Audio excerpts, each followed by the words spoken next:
मज़हबाज साहब, thank you so much for being on the program. आपने बहुत से इलेक्शंस देखे हैं, ये इलेक्शन कैसा नजर आ रहा है आपको? शुक्रिया फरिया। देखिए 2024 में और ये इलेक्शन की बैनुल अक़वामी अहमियत क्या है, ये शायद एक ऐसा पॉइंट है जो हमारे यहाँ नहीं हुआ अब तक डिस्कस। और क्यों हमें इस इलेक्शन को साफ और शफाफ और भी ज़्यादा बनाना चाहिए।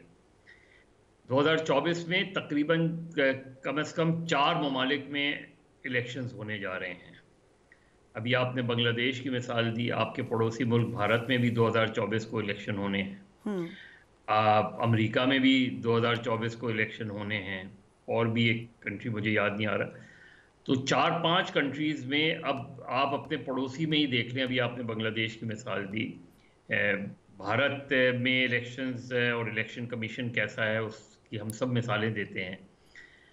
अगर आपके यहाँ इलेक्शन इतना ज़्यादा मुतनाज़ा हुआ, वैसे तो आपके यहाँ मुश्किल से ही कोई इंतखाब ऐसा होता है कि जो मुतनाज़ा नहीं होता, लेकिन अगर एक मरतबा फिर हमने वही चीज़ें दोहराई और उससे ज़्यादा बदतर इलेक्शन हुआ, तो ज़ाहिर है एक तो आपका मजाक उड़ाया जाएगा, आपके पड़ोसी आपका मजाक उड़ाएंगे, आगे और कंट्रीज़ की तो आप क्या कॉम्पीट करेंगे।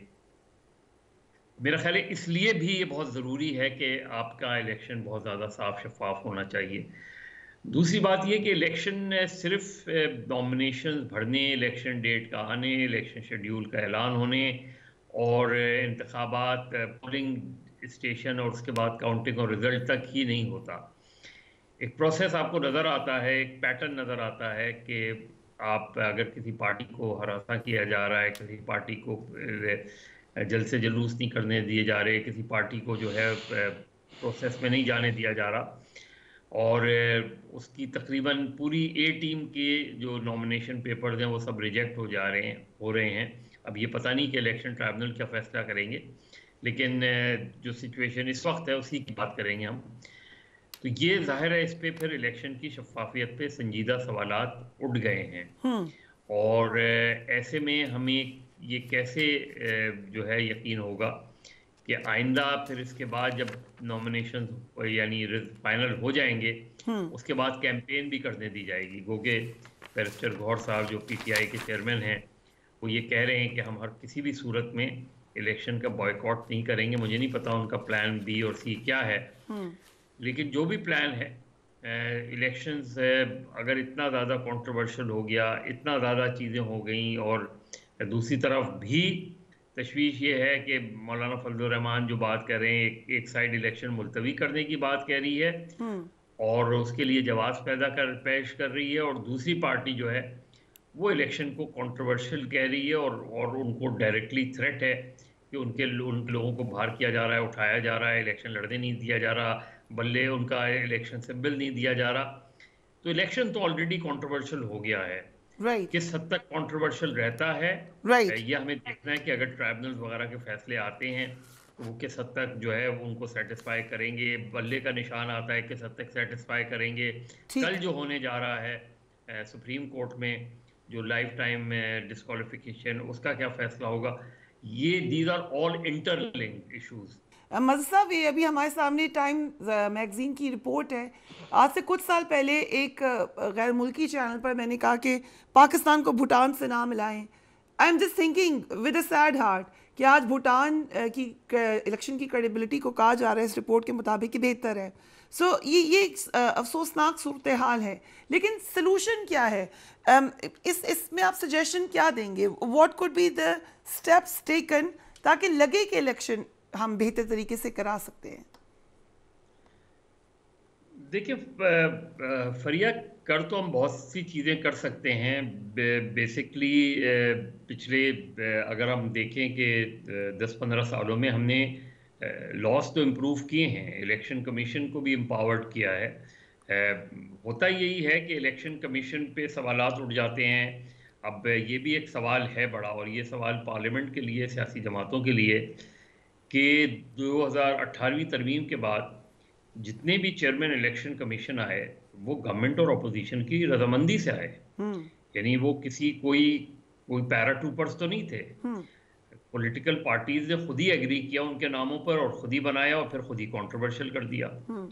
तो या तो आप सिलेक्शन ऑफ द कैंडिडेट के ऊपर, सिलेक्शन ऑफ द चेयरमैन के ऊपर आप लाउड थिंकिंग करते नहीं हैं और यही रखते हैं कि जी मेरी पसंद का आ जाए, इस तरह की उसकी मेरिट और उसकी एडमिनिस्ट्रेटिव स्किल और अदरवाइज उसकी कॉम्पिटेंस पर या तो सवाल उठता है। तो जब हम किसी चेयरमैन इलेक्शन कमीशन पर सवाल उठाते हैं तो फिर उन पे भी सवाल करना चाहिए जो लोग इनको अपॉइंट करते हैं, जो लोग एग्री करते हैं।